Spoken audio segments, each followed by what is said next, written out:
ওই মোবাইল তুমি মোবাইল দাও হাত ছাড় দাও ওই মোবাইল দাও তুমি মোবাইল দাও সমস্যা নেই। তুমি মোবাইল দাও পাই পাই পাই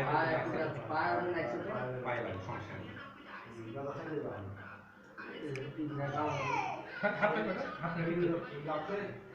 ঔষধ ঔষধ ঔষধ কি ঢুকছে? ও ঠিকই ধরছে, এদিকে একটা পাইপ ঢুকছে ওইটি। দেখো তুমি আগে উঠে যেতে পারবে না, কষ্ট নিয়ে দেখতে হবে। হাঁটতে পারে হাঁটতে পারে আপনি আপনি ব্লক করে নিলাম এইভাবে ব্লক করে নিয়ে যেতে পারবেন। শোনেন এইভাবে ব্লক করে নিয়ে যেতে পারবেন। এইভাবে আপনি নিয়ে চলে যান, সমস্যা নেই। তুমি কাজ করো, আসো আপনি ব্লক করে নিয়ে যান।